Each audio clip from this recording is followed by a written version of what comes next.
नरेंद्र मोदी गए थे कुवैत को, तो कुवैत के शेखों से बड़ा गले लपट लपट के मिले। अब बुला के कुवैत के शेख को दिखाओ कि तुम्हारी हुकूमत यहां पर क्या कर रही है। क्या कर रही है उत्तर प्रदेश की हुकूमत? मस्जिद में नमाज नहीं हो रही है, कुछ और चीज हो रही है। काशी में जो वजू खाना है उसको बंद कर दिया गया है। मथुरा की ईदगाहों पर ललचावी नजरें लगा कर बैठे हैं। संभल की मस्जिद का किस्सा आपके सामने है। पुकार पुकार कर कह रहे थे, आज भी कह रहा हूं, वो वक्फ का बिल इसलिए लाया गया ताकि मुसलमानों से उनकी मसाजिद को छीन लिया जाए, मुसलमानों से उनकी दरगाहों को छीन लिया जाए, कब्रस्तानों को छीन लिया जाए, यतीम खानों को छीन लिया जाए। अब आपको दिख रहा है इनकी साजिश। पंडित नेहरू के मरने से 1-1.5 साल पहले 40,000 मुसलमानों को आसाम त्रिपुरा से ये कहकर उस वक्त के ईस्ट पाकिस्तान में ढकेल दिया गया कि ये पाकिस्तानी है। मेरे अजीज दोस्तों और बुजुर्गों, आज हमारे मुल्क में आप देख रहे हैं, मैं पुकार पुकार कर आपसे बरसों से कह रहा हूं, अपनी मस्जिदों को आबाद रखो, अपनी मस्जिदों को आबाद रखो। तो यही ये तमाम मुखालिफिन बोलते थे कि ओवैसी, असदुद्दीन ओवैसी जज्बाती तकरीर कर रहा है। आज आपके सामने है, आप भी जानते हैं कि काशी की जो मस्जिद है उसका जुनूबी हिस्से हुक्म खो चुके हैं। मस्जिद में नमाज नहीं हो रही है, कुछ और चीज हो रही है। काशी में जो वजू खाना है उसको बंद कर दिया गया है। मथुरा की ईदगाहों पर ललचावी नजरें लगा कर बैठे हैं। संभल की मस्जिद का किस्सा आपके सामने है।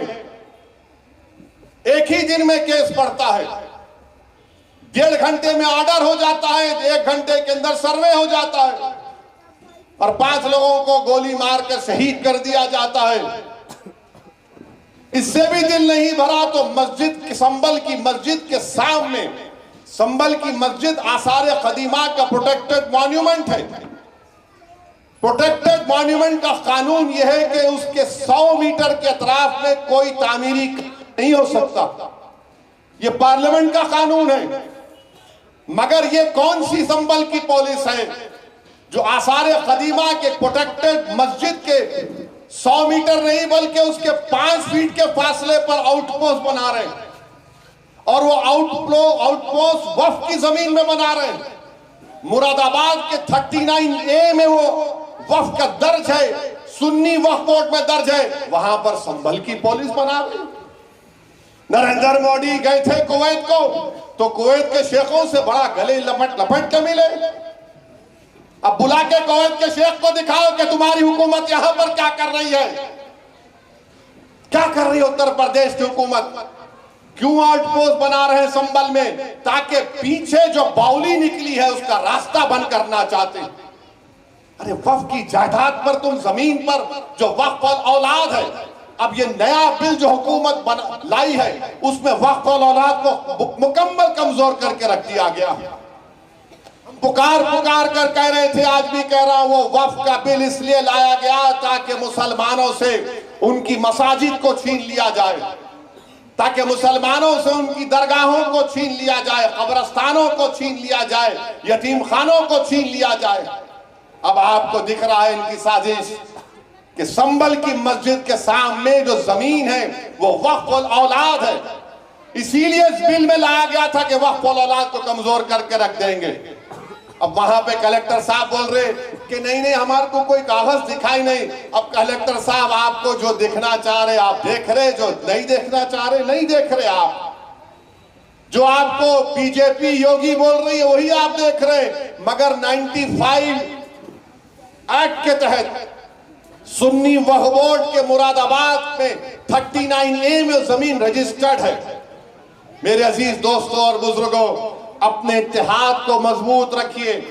याद रखिए, सरजमीन हैदराबाद पर आपकी एक अलहदा सियासी क़यादत है जिसको आपके और हमारे बुजुर्गों ने बरसों से मजबूत किया है। और आपकी एक सियासी अलहदा क़यादत की वजह से आप देखते हैं कि हिंदुस्तान की पार्लियामेंट में मजलिस इत्तेहाद और मुस्लिमीन बेबाकी के साथ उन तमाम मसले और मसाइल को उठाती।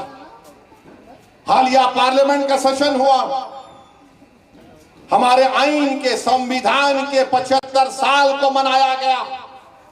जब मैंने पार्लियामेंट में उठकर कहा कि 1962 दिसंबर में श्रीनगर में अल्लाह के रसूल सल्लल्लाहु अलैहि वसल्लम के मुंह मुबारक की चोरी हुई थी, पूरे मुल्क में दंगा हुआ, और उसके बाद मौजूदा बंगाल जो हमारे मुल्क में है, वहां से 8 लाख मुसलमानों को जबरन मौजूदा बांग्लादेश में ढकेल दिया गया, तो कई लोग यकीन नहीं किए।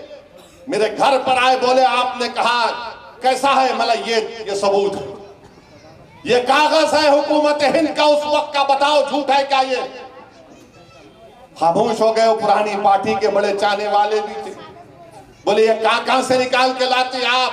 मैं सच्चाई को बता रहा हूं। 8 लाख आज आसाम में लोगों को फॉरेनर्स कैंप में डाला जा रहा है। अरे 1960 में पंडित नेहरू के मरने से 1-1.5 साल पहले 40,000 मुसलमानों को आसाम त्रिपुरा से ये कहकर उस वक्त के ईस्ट पाकिस्तान में ढकेल दिया गया कि ये पाकिस्तानी है। बताइए मेरे अजीज दोस्तों और बुजुर्गों, यही तो मैं आपसे अर्ज कर रहा हूं कि अपने कलायदा सियासी शनाख्त क़यादत को मजबूत आपने किया है, इसको और मजबूत रखिए। अमर उजाला जीवांजलि के सारथी की मदद लें और महाकुंभ में स्नान जरूर करें।